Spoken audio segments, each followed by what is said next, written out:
Salut les bouseux, ou plutôt salut les progressistes libéraux, à qui je vais tenter de parler aujourd'hui dans cette lettre ouverte. Je vais mettre de côté mes sarcasmes habituels, du moins autant que j'en sois capable, pour tenter d'exposer un constat apaisé sur une situation politique très tendue, sur la fracture entre des personnes qui se veulent progressistes, mais qui n'ont pas la même conception des inégalités. Je vais essayer de m'adresser aux personnes qui considèrent que les extrêmes se rejoignent, que les féministes sont essentialistes et nient l'individu, que les inégalités sont une mauvaise chose, mais il faut les dénoncer sans violence. Il faut dialoguer avec l'extrême droite si on veut qu'ils changent d'avis, que le clivage gauche-droite, ça enferme les gens dans des cases, moi je suis apolitique et humaniste, etc., etc. Si vous vous reconnaissez dans ces affirmations, cette lettre ouverte vous est adressée. Avant de commencer, je précise que pour certaines choses, avant, je pensais comme vous. Parce que ce sont des discours répandus. À gauche, on parle d'idéologie dominante ou d'hégémonie culturelle. Avec le temps, même si ce n'est pas qu'une affaire de temps, j'ai remis en question beaucoup de choses et aujourd'hui j'essaie d'expliquer avec mes arguments et avec ma méthode en quoi je me trompais, pourquoi et ce que j'ai compris et appris ces dernières années. Je vais me référer pas mal au cas de Thomas Durand, alias Assermendax, de la Tronchambier, et non, ce n'est pas une idée fixe. Après quasiment chaque œil du bouseux, j'en ai profité pour développer des sujets liés à tel ou tel œil du bouseux. Cette série de vidéos permettant de faire reposer d'autres vidéos sur des cas concrets ou pour développer d'autres sujets. Ainsi, pour Thomas Durand, on m'a pas mal reproché que le critiquer serait me tromper de combat, car je serais dans le même camp que Thomas Durand, le camp des progressistes. Que nous serions ainsi d'accord sur le fond, mais nous ne sommes pas d'accord sur le fond.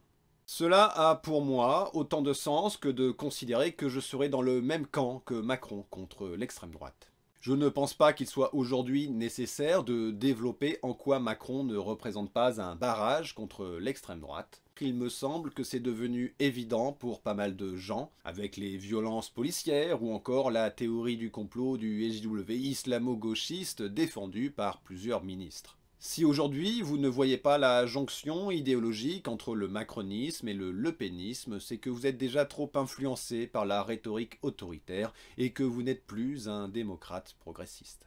Bref, oui, je compare Thomas Durand à Macron, et ceci en dépit de tout ce qu'il peut penser de ce gouvernement, car mon analogie repose sur l'idéologie qu'il partage avec Macron, en l'occurrence une idéologie libérale. L'idéologie, ce n'est pas le dogmatisme, ce n'est pas un gros mot, ce n'est pas une insulte. L'idéologie, ce n'est pas non plus ce que pensent les gens que j'aime pas. L'idéologie, c'est une espèce de grille de lecture du monde, un filtre à travers lequel vous observez la réalité et vous en tirez ainsi des conclusions. Tout comme la morale, on est obligé d'avoir une idéologie à partir du moment qu'on émet un jugement orienté par votre point de vue, conséquent à votre vécu et vos intérêts. Ainsi, le tout est de savoir à partir de quel filtre on parle pour savoir si ce filtre est bien pertinent ou s'il n'y a pas mieux pour estimer la réalité. Si on est obligé d'être en prison, il vaut mieux savoir comment fonctionne la prison plutôt que de se dire qu'en fait non, on n'est pas en prison. Si vous vous croyez libre, c'est peut-être que vous êtes dans une prison dorée. Je parle personnellement à partir d'une idéologie qu'on peut dire un petit peu libertaire et d'une morale utilitariste, relativiste et conséquentialiste. Avoir une idéologie ne m'enferme pas tant que je sais ce qu'elle est et pourquoi je l'ai. C'est une première fracture entre les libéraux progressistes et la gauche radicale.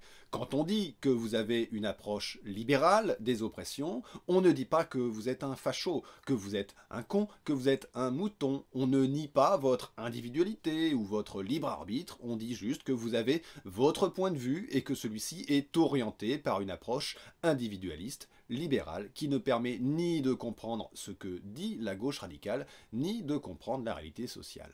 Ainsi, Thomas Durand est quelqu'un qui n'y connaît rien ou si peu au féminisme radical, mais qui juge quand même. Pourtant, pour critiquer, il faut savoir de quoi on parle. Les féministes radicales matérialistes considèrent que les femmes sont exploitées, notamment pour leur force de travail à travers la division genrée du travail, ou en tant que marchandise, en tant que propriété, en tant qu'objet sexuel. Ce n'est pas le discours d'une féministe libérale comme Marlène Schiappa qui n'a pas pour habitude de dénoncer l'exploitation de la force de travail. Ainsi, ce n'est pas une question de préjugés, d'ignorance ou de méchanceté de la part d'individus sexistes, mais c'est une question de domination des hommes sur les femmes, de domination masculine, de patriarcat donc, dont profitent tous les hommes, même si certains en profitent plus que d'autres, qu'ils le veuillent ou non, qu'ils en aient conscience ou non. Alors vous avez le droit de ne pas être d'accord, vous avez le droit de dire que ce n'est pas une bonne lecture des faits si vous avez de quoi le justifier. Mais vous ne pouvez pas critiquer cela en disant que c'est de l'essentialisme, comme l'avait fait Thomas Durand, comme on a pu le voir dans l'annexe de L'Œil du Bouseux 14, ce qui est une critique très fréquente de la part des libéraux progressistes qui ne comprennent pas l'approche du progressisme de la part des féministes radicales. Cette critique du soi-disant essentialisme, d'une approche radicale, systémique, des inégalités sociales, qu'on retrouve également à l'encontre des antiracistes, c'est un produit d'une idéologie qu'on appelle le libéralisme, qui est une idéologie dominante. Avec cette idéologie, Thomas Durand veut que tout le monde ait les mêmes droits. Très bien, nous sommes d'accord. Mais il considère aussi que tout le monde doit être traité de la même façon, comme si nous étions tous égaux. Voilà pourquoi il considère comme une discrimination le fait qu'une manifestation féministe soit réservée aux femmes, les hommes n'étant alors pas traités à égalité. Ça semble logique, si on regarde les choses sous un certain angle. Mais si on change d'angle et qu'on considère que la discrimination n'a pas de sens à une échelle individuelle car elle n'a aucun impact sur tes conditions de vie, alors ça ne tient plus. L'égalité est une mesure objective. Est-ce que ces deux personnes ont le même repas? Oui, non. C'est objectif.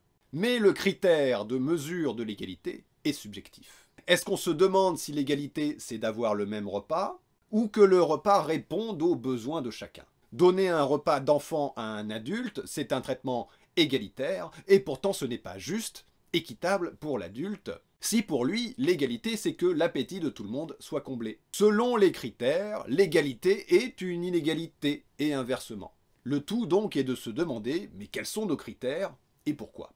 Alors pourquoi l'approche de la discrimination à l'échelle sociale est plus pertinente que celle à l'échelle interindividuelle? Comme je l'ai dit, qu'un homme soit exclu d'une manifestation féministe ne change rien à sa vie, en mal comme en bien, c'est une discrimination sans conséquence. De plus, cette pseudo-discrimination n'est pas subie. Les féministes n'ont pas vraiment le pouvoir de l'exclure en tant qu'homme. Si tu ne l'acceptes pas, elles ne pourront rien faire de légal pour te forcer à partir.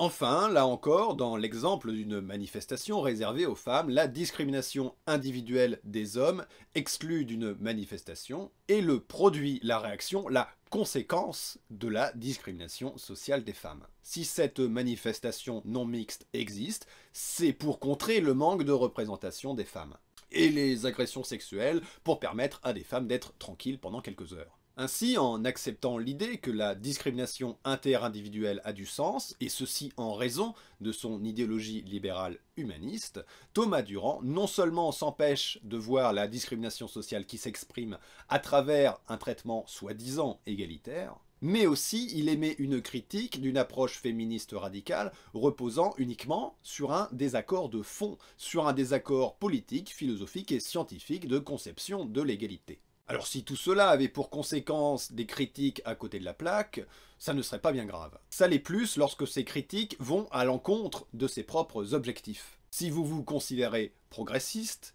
votre objectif, c'est le progrès social, c'est plus d'égalité et de liberté pour le plus grand nombre. Évidemment, cette liberté et cette égalité dépendent de nos critères, mais on ne va pas à nouveau aller dans les détails, ce n'est pas nécessaire pour la suite. Je ne vais pas vous embarrasser à parler du capital ou du pouvoir à partir d'intellectuels barbus du 19e siècle, sinon je vais vous perdre. Mis à part ces détails philosophico-politiques, nous sommes d'accord sur l'objectif. Mais un objectif ne valide pas de lui-même les moyens qu'on met en œuvre pour l'atteindre. C'est-à-dire que la fin ne justifie pas les moyens. Là encore, je vais me reposer sur l'exemple de Thomas Durand, que j'estime assez représentatif des libéraux progressistes, et ceci à propos de deux positions qu'il défend. La première, c'est de considérer renforcer la gauche par la critique. La seconde, c'est de dialoguer avec l'extrême droite pour lutter contre l'extrême droite. Depuis au moins 2016, et comme il a pu l'exprimer à plusieurs reprises, Thomas Durand considère que ces critiques à l'encontre de militants de gauche ont pour but de renforcer la gauche. C'est une opinion que je partageais il y a quelques années. Puis, avec l'expérience, je me suis rendu compte que ça ne fonctionne pas. Déjà, pour critiquer, il faut savoir de quoi on parle, ce qui n'est pas le cas de Thomas Durand. Il considère comme une erreur ce qui est juste un désaccord, un point de vue différent. Et ceci tout en justifiant sa critique par le bien fondé de son objectif et non pas par la pertinence de sa méthode, donc en disant que la fin justifie les moyens. Il me répondait ceci pour ignorer ma critique que sa méthode a pour conséquence de stigmatiser la gauche comme responsable de toutes les dérives qu'on trouve sur les réseaux sociaux. Ce qui ne renforce pas la gauche, sa méthode ne permet pas d'atteindre son objectif, ce n'est donc pas une bonne méthode.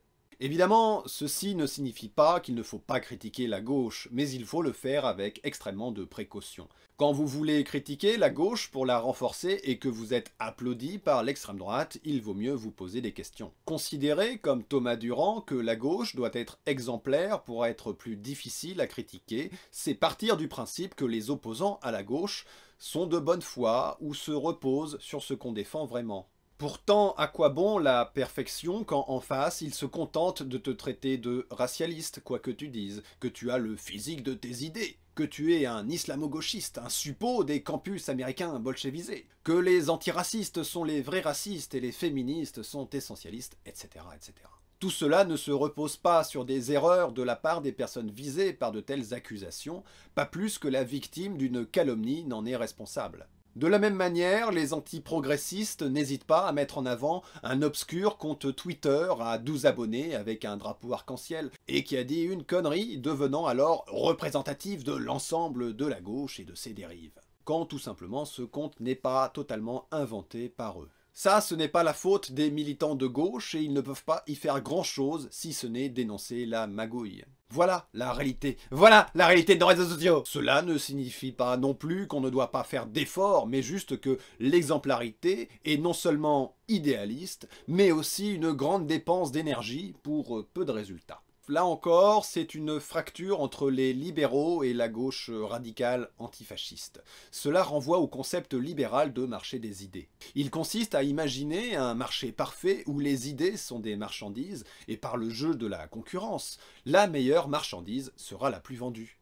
Donc, la meilleure idée gagne. Alors la réalité ne fonctionne pas comme ça, ce n'est pas parce qu'un produit se vend bien qu'il est de qualité, ni même qu'il répond à un besoin réel. De la même façon, ce n'est pas parce que tu as un argument valide qu'il va faire mouche, tout comme ce n'est pas parce qu'un argument est répandu qu'il est valide. On en arrive alors au dialogue avec l'extrême droite qui repose sur la même idée que c'est avec de bons arguments et un dialogue apaisé qu'une personne d'extrême droite arrêtera d'être d'extrême droite. Contrairement à l'étiquette que certains me collent sans démonstration afin de me discréditer, je ne suis pas un extrémiste. Je ne considère pas les libéraux qui se veulent progressistes comme étant mes ennemis sur le prétexte que tous ceux qui ne sont pas exactement sur la même position que moi seraient contre moi. Par exemple, je ne considère pas que tout ce qui est réformiste est forcément réactionnaire, que tout ce qui n'est pas révolutionnaire est bourgeois, ce qui est défendu par un vrai extrémiste de gauche en l'occurrence. Je pense que les libéraux progressistes sont des gens avec qui on peut causer. C'est pas toujours évident, souvent le simple fait de dire que vous êtes libéral ou de droite vous vexe. Mais je considère que je peux vous convaincre du bien fondé de mes opinions par le dialogue en vous expliquant que votre approche ne permet pas d'atteindre vos objectifs de progrès social. Or, je ne pense pas la même chose des fachos. Je ne suis pas favorable au dialogue avec les fachos, je considère qu'il faut leur latter la gueule. C'est une métaphore, un symbole. Mais moi, ça ne m'amuse pas, Bon, en fait si, ça m'amuse. Mais ça ne m'amuse pas dans l'absolu d'écraser les gens. Je le fais uniquement parce que les fachos, la domination, c'est tout ce qu'ils comprennent. Ils croient en la loi du plus fort, ils croient que celui qui a raison, c'est celui qui a écrasé les autres. C'est comme ça qu'ils voient le monde et c'est ce qui fait d'eux des fachos. Pour leur faire comprendre que t'as raison, il faut donc les écraser. C'est seulement après que tu peux leur expliquer, par leur propre exemple, qu'écraser les autres, c'est pas cool. Je vous mets ici un témoignage que je reçois d'une personne qui a été convaincue par ma méthode. Des témoignages comme ceci, j'en ai plusieurs, j'en ai même beaucoup. De la même manière, il ne sert à rien d'expliquer à un conspi qui croit que les pyramides ont été construites par les extraterrestres qu'il se trompe, tant qu'il n'a pas accepté votre méthode d'analyse en remettant en question la sienne. Il ne sert à rien d'essayer de convaincre quelqu'un de changer d'avis si vous n'avez pas avant cela remis en question sa vision du monde, la cause de cet avis, et que vous lui proposez une vision du monde plus pertinente. Ce que je dis ne signifie pas qu'il ne faut pas argumenter, cela signifie qu'il ne faut pas se contenter de ça. Si vous voulez lutter contre l'extrême droite sans passer par la confrontation violente, alors ne luttez pas contre l'extrême droite. Je développe mes arguments dans LBM 93 ou encore LBM 29. Mais je vais vous préciser ici un argument en réponse à cette idée du dialogue avec l'extrême droite. Votre objectif, c'est qu'une personne d'extrême droite se remette en question. Très bien, nous sommes d'accord. Votre moyen, c'est de lui parler pour apporter de la contradiction. Ceci en partant du principe que, généralement, une personne d'extrême droite est réceptive aux bons arguments. Ce qui est faux, sinon pourquoi cette personne est-elle d'extrême droite? Mais bref.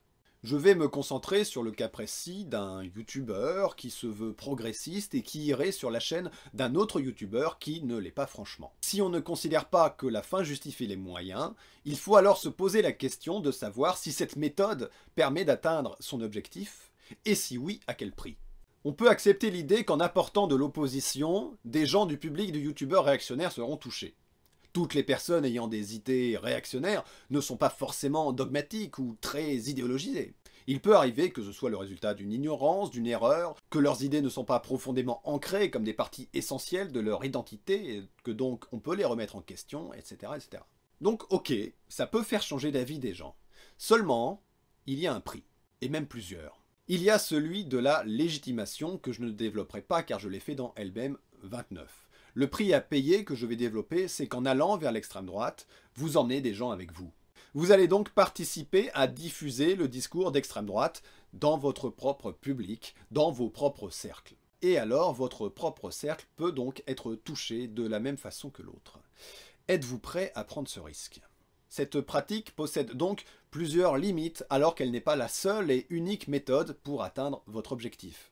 Vous n'êtes pas obligé de parler à quelqu'un pour lui répondre, vous pouvez juste vous exprimer dans une tribune, un blog, une vidéo. Répondre à l'extrême droite de façon indirecte permet d'apporter de la contradiction, ce qui est l'objectif, sans pour autant avoir le prix à payer à la fois de légitimer leur discours et de le diffuser sans filtre. Là encore, pour faire un parallèle avec les conspis, c'est pour cela qu'on ne trouve pas de sceptiques qui vont débattre dans une chaîne YouTube de conspis. Parce que ces sceptiques ont très bien compris que leurs arguments n'existent pas sur le même plan de validité que celui des conspis. Et que la diffusion de discours conspirationnistes sans filtre, sans un minimum de contradiction, c'est déjà un problème. Et encore, on sait qu'exposer un discours conspi mais débunké expose tout de même des gens au discours conspi. L'approche que je défends et que je vous propose d'écouter dans ce billet, mais aussi dans d'autres vidéos de ma chaîne, mon approche est plus complexe, plus nuancée et argumentée que l'homme de paille trop souvent véhiculé de gauchos extrémistes qui voient des fachos partout.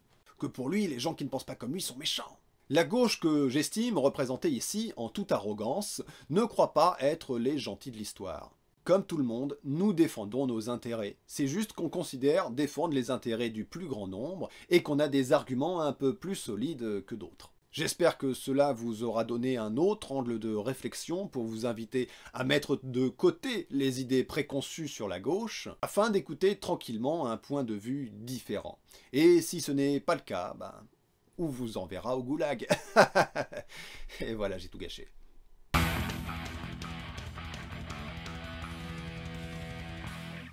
Notre émission est désormais terminée, j'espère qu'elle vous a plu. Si c'est le cas, n'hésitez pas à le préciser dans les commentaires. Vous pouvez me suivre sur les réseaux sociaux et me soutenir sur Tipeee. Les liens sont dans la description. On se retrouve la semaine prochaine pour une prochaine émission du Bouzeux Magazine.